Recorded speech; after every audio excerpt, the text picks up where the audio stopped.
Hey, bonjour tout le monde. Comment allez-vous, ma belle Isabelle, mon beau Marco? J'espère que vous allez bien en cette fin de journée.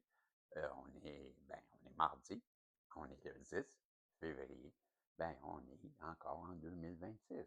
Je te souhaite un bonjour ou bonsoir, plutôt, selon l'endroit, pas mal bonsoir, rendu à l'heure qui est là, parce que tu vois, il est 15h01 à Montréal.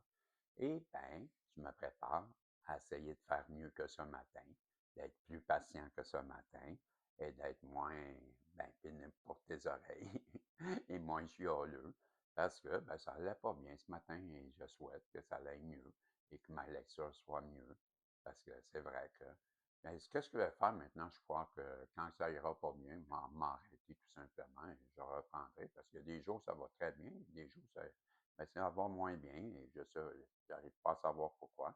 Mais bref, on va souhaiter que je puisse passer au travers au moins de ce que j'ai à lire. Je ne sais pas combien de pages qui restent jusqu'à la fin du chapitre. Bref, c'est pas l'important. Tu vois, on avance quand même. Il y a 248 pages ou à peu près, 260 que je vois. Tu vois, et on t'ascend. Il me reste à peu près une centaine de pages à lire. Bon, bonne écoute. Et si je reprenais, tiens, je vais faire de quoi pour nous remettre dedans. Je vais reprendre le paragraphe là, de la page 170. Là. Ça donne 4 lignes. Donc, je reprends là. Pendant plus de 90 ans, les grands maîtres d'ascension ont instruit, illuminé, béni et enrichi cet empire et ce peuple. L'exemple se trouve devant vous. Si vous le suiviez, si vous le suiviez, prospérité et bénédiction continueront pour votre pays. Si vous ne le maintenez pas, votre amour d'abord pour l'être suprême individualisé qui habite en vos cœurs, et si vous ne l'acceptez pas continuellement en tant que gouverneur de cet empire, la décadence s'installera et la splendide perfection dont vous avez bénéficié pendant plus d'un siècle tombera dans l'oubli.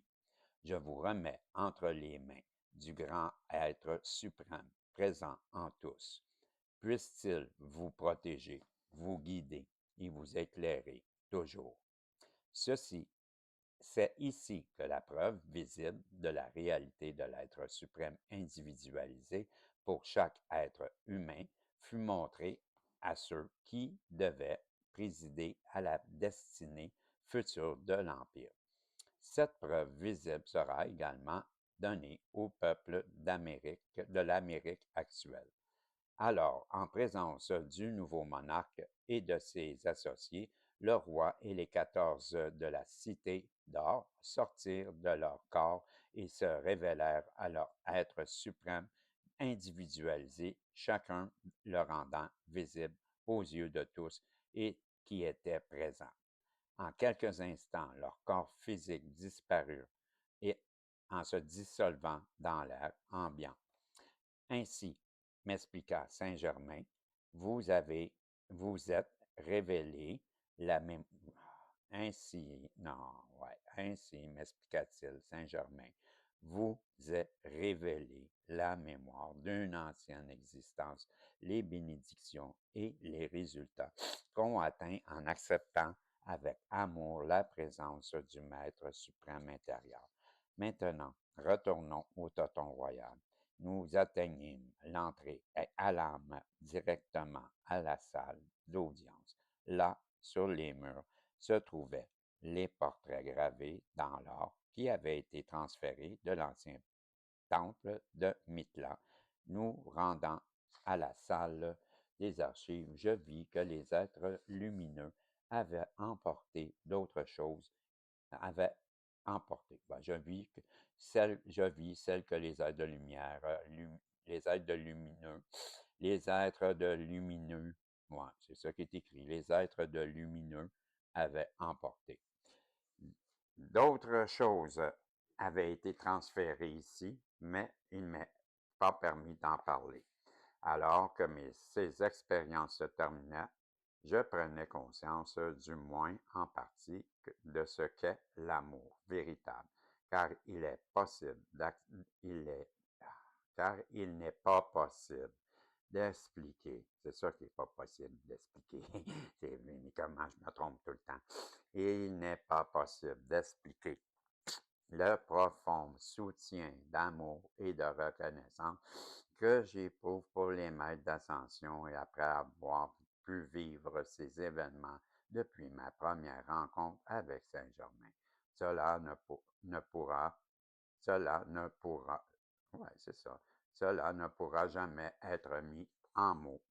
Et, il n'y a pas de et là, il ne vous reste alors qu'un seul et irrésistible désir dans la vie, et c'est d'être ce qu'ils sont. C'est alors qu'on commence à comprendre ce que Jésus voulait dire par la maison du Père et où se trouve la vraie demeure de l'âme. Quand un individu a véritablement expérimenté ne serait-ce qu'une seule seconde la félicité sublime qui émane d'un maître d'ascension, il n'est rien dans l'expérience humaine qu'il ne pourrait supporter ou sacrifier afin d'atteindre ce même niveau de réalisation, et rien qu'il ne ferait pour exprimer une telle maîtrise ou un tel amour. On le sait ainsi avec certitude que telle perfection est destinée à tous les enfants de Dieu et qu'elle est aussi réelle que peut l'être la réalité. Même la vie la plus heureuse qu'un même la vie la plus heureuse qu'un humain puisse vivre n'est guère plus qu'une croûte existentielle comparée à l'état d'ascension de ces grands êtres. La plus grande création soi-disant parfaite des êtres humains, avec leur orgueil et leur vanité, sont de bien grossières et primitives comparées, sont bien grossières et primitives comparées à la liberté, à la beauté, à la splendeur et à la perfection qui sont partie intégrante du vécu quotidien de tous ceux comme Jésus ont élevé leur corps. Alors qu'il était temps que je retourne à mon corps, un profond sentiment d'amour et de gratitude envers Saint-Germain m'envahit.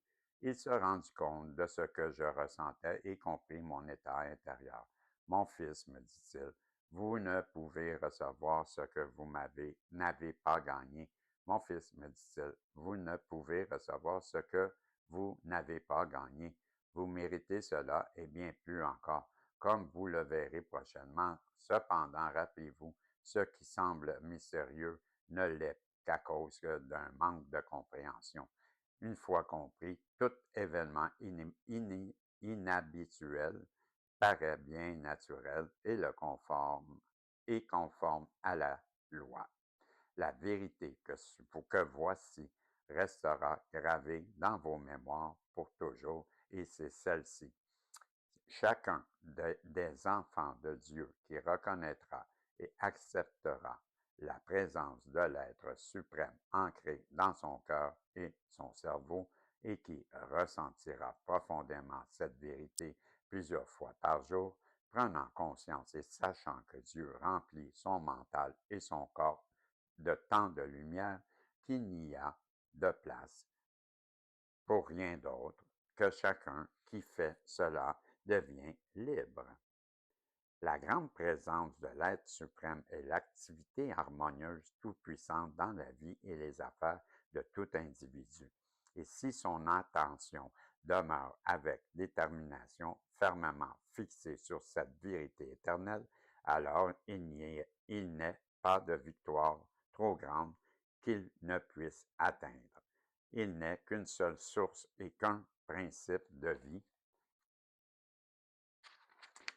auquel nous devrions donner une attention sans partage, et c'est l'être suprême intérieur individualisé en tous. Le moi personnel devrait en tout temps porter son attention consciente sur la grande présence harmonieuse de l'être suprême individualisé et demeurer en constante communion intérieure avec ce soi divin. Quelle que soit l'activité extérieure du mental, Cet être suprême individualisé est l'énergie de vie qui, à chaque instant, s'écoule à travers le corps physique et grâce à qui tout individu est capable de fonctionner dans le monde de la forme. Il est la sagesse qui s'écoule à travers le mental, la volonté qui dirige toute activité constructive et le courage et la force qui soutient chacun. Le sentiment d'amour divin par lequel on peut colorer toute forme alors qu'elle s'écoule à travers l'individu. Elle est l'unique puissance qui soit capable d'accomplir quelque chose de bon. Elle est la victoire totale de l'autorité consciente sur toutes les conditions de l'activité humaine, quand on lui donne la liberté de s'exprimer à travers le moi personnel sans aucune résistance ni interruption. Ce maître suprême individualisé en vous est le souverain absolu de toute la création et la seule source fiable, éternelle et inépuisable qui puisse réellement vous aider dans la vie.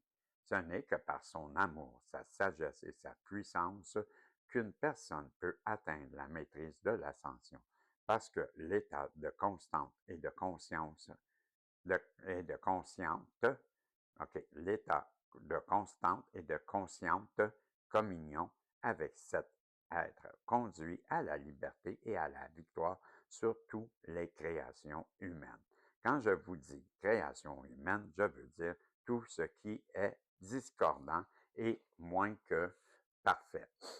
Nous retournâmes près de mon corps. Dès que je l'ai eu réintégré, Saint-Germain me prit les mains et fit passer en moi un courant d'énergie divine afin de me reformer instantanément.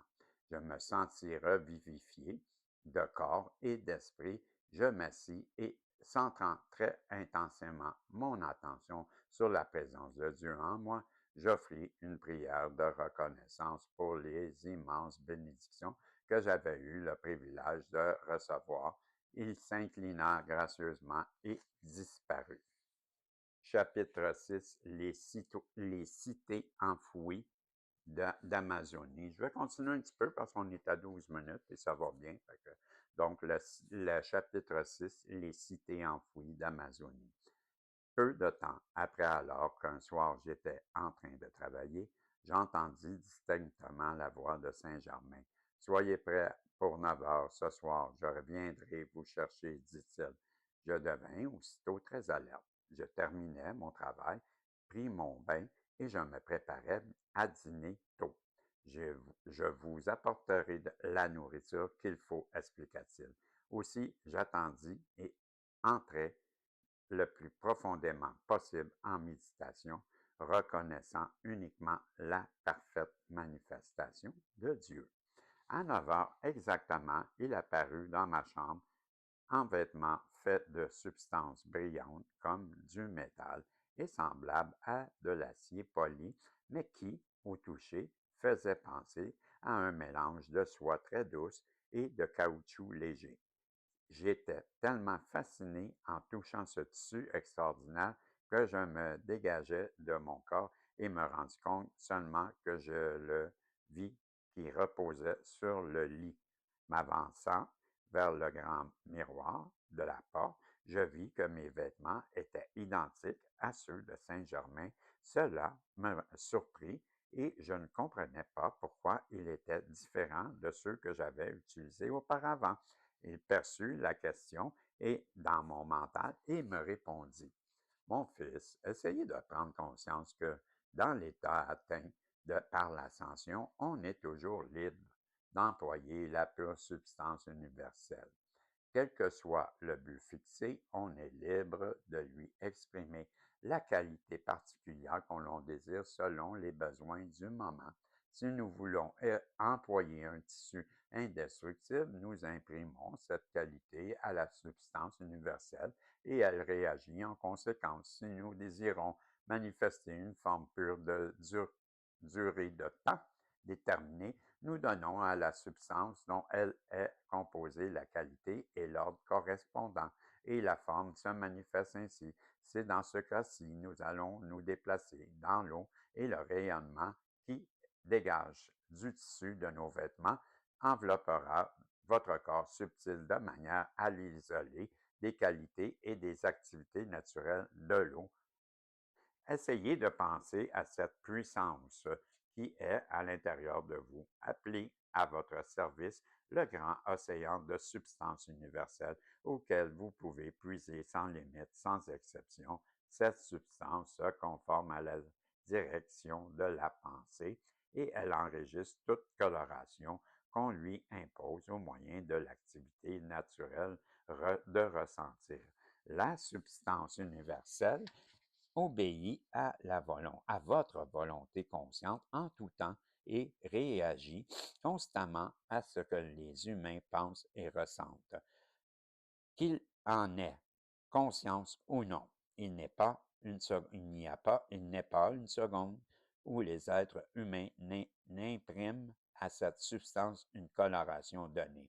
Ce n'est uniquement par la connaissance du fait que l'individu peut manipuler et contrôler la conscience, un océan illimité de substances, qu'il commence à découvrir ses propres pouvoirs créateurs ainsi que la responsabilité qui lui incombe relativement à l'usage qu'il fait de ses pensées et de ses sentiments.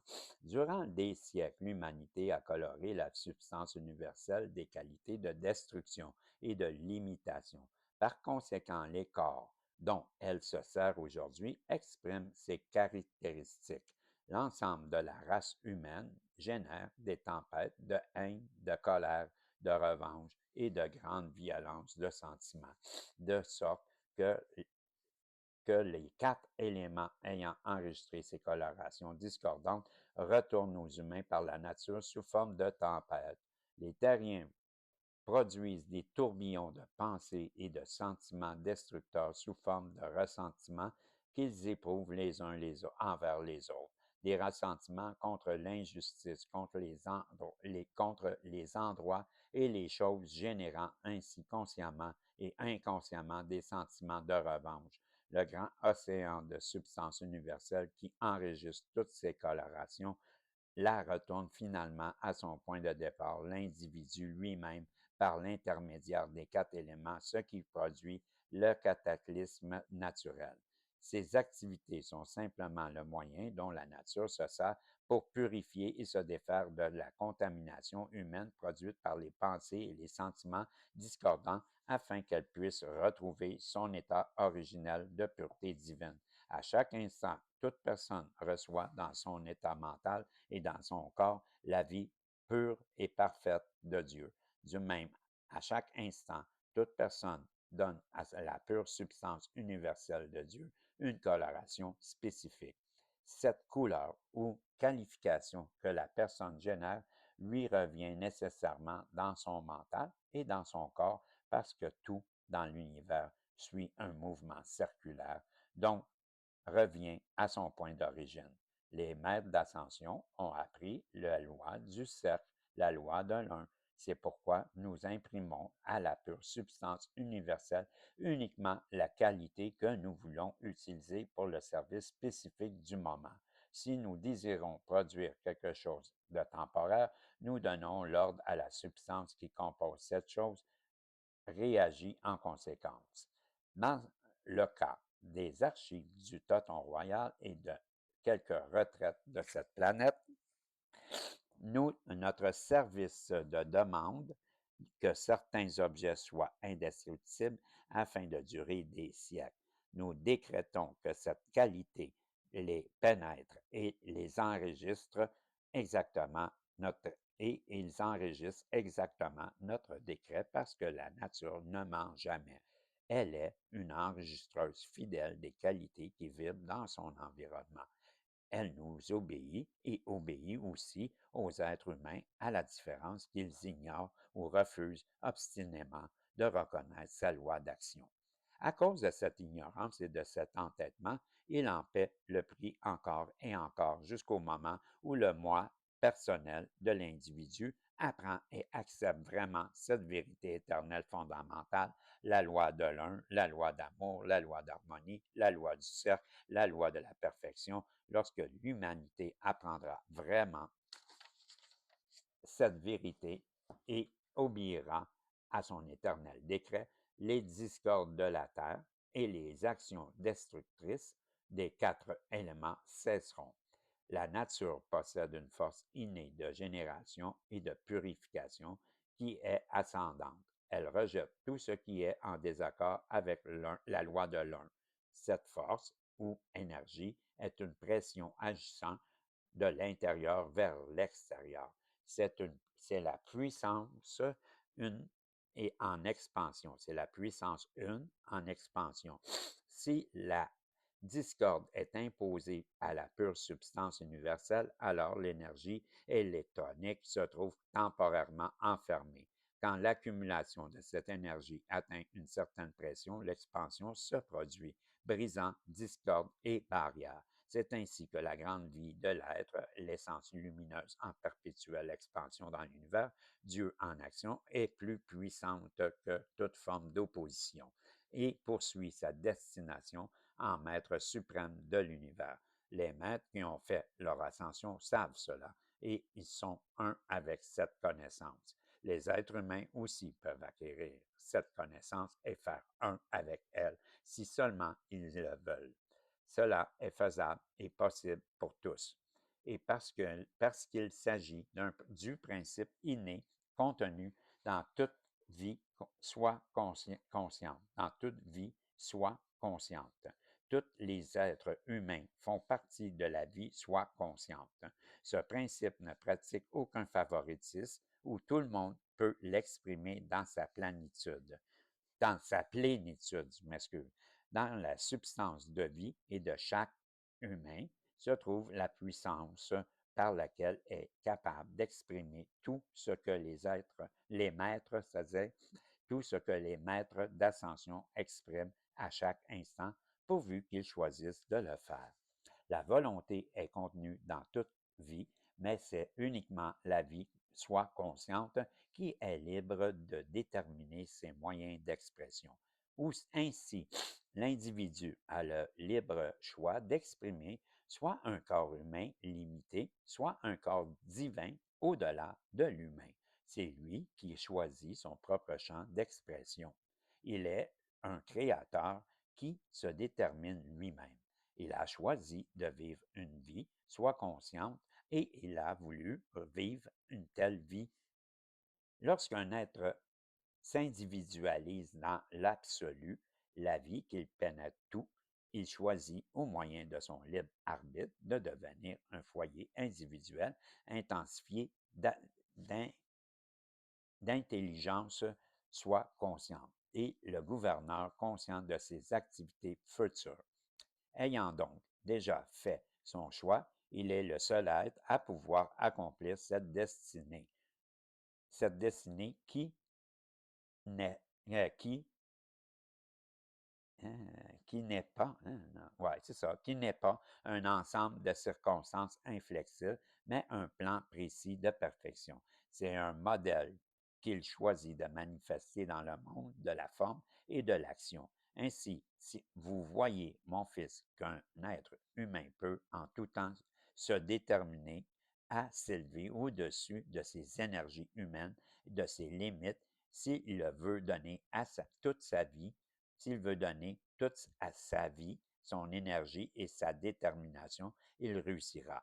Ceux d'entre nous qui ont élevé leur corps, et ont atteint l'ascension en remettant tout à l'être suprême intérieur. Par conséquent, ils expriment à travers nous ces qualités parfaites, le plan divin de vie. Venez, nous partons.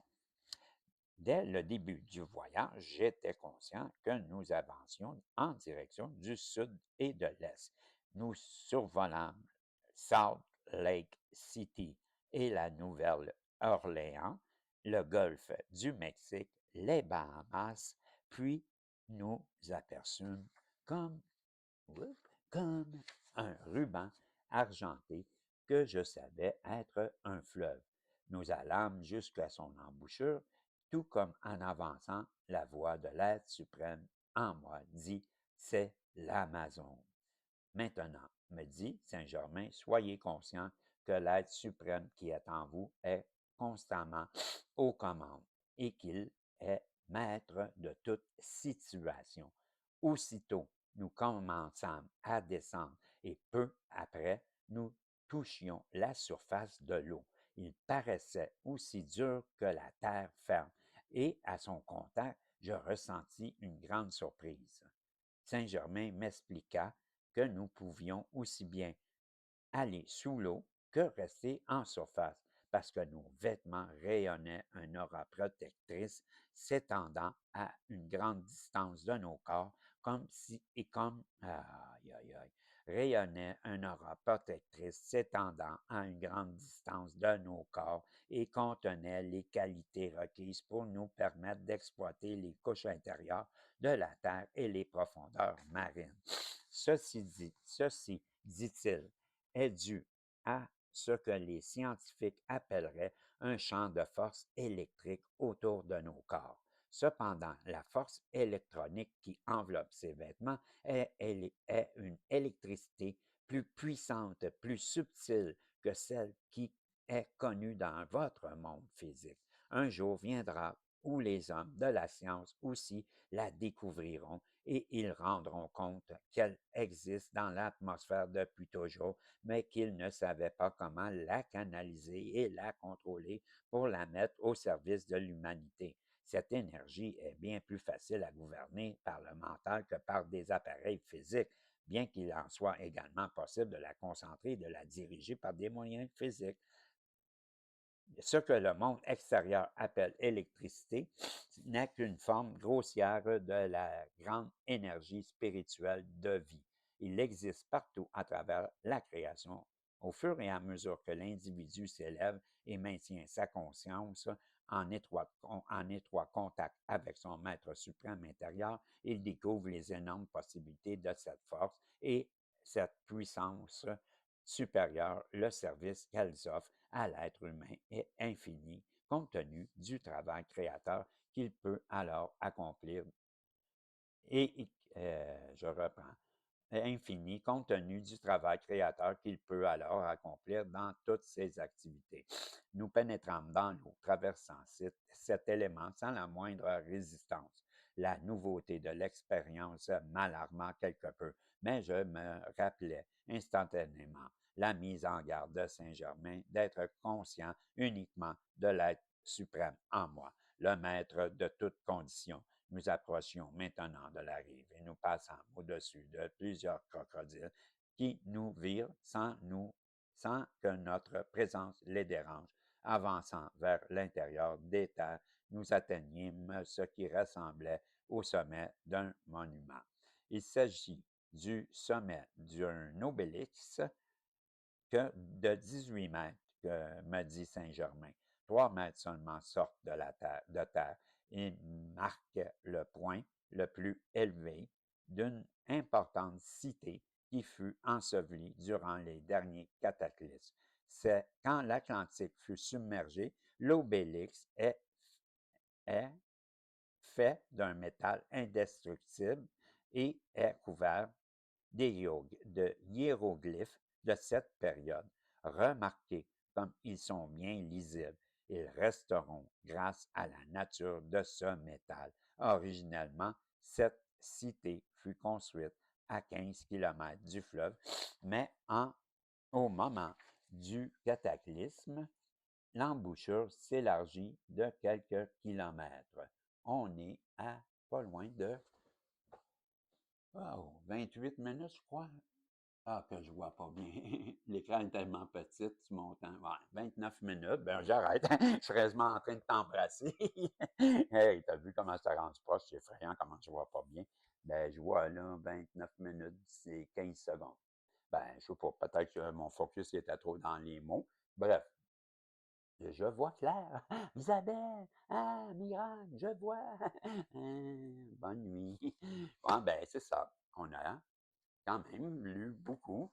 On est à la page, je vais le dire parce que j'aime bien le dire, en fin de vidéo, je suis comme ça, si je cherche, ben, où je suis rendu, ben, j'ai juste à réécouter le dernier, le dernier message des guides de samedi. Donc, je viens de lire la page 83 et nous sommes à la page 184 au début et j'ai lu le cataclysme, l'embouchure s'élargit de quelques kilomètres. Nous avons arrêté là. Et voilà, ben, ma belle Isabelle, mon beau Marco, oublie pas que ben, je vais te faire une voyance. Ben, sûrement avec le petit miraculeux, parce qu'on ne l'a pas vu. Il est chialeux comme moi quand il n'a pas son heure de gloire. Oui, il est rendu vedette un peu, je vais te le dire. Là. Ouais, ouais, un petit peu. Mais il est pas hautain, mais il aime ça. Il aime ça. Il passe à la télévision et ben, il reste naturel pareil, ça le dérange pas. Mais il faut qu'il apparaisse, par exemple, parce que ben, il m'a dit. Ça, il ne gêne pas. Ben, je te l'ai dit, il dit toute la vérité tout le temps. Ben, comme le gars. Donc, on va voir.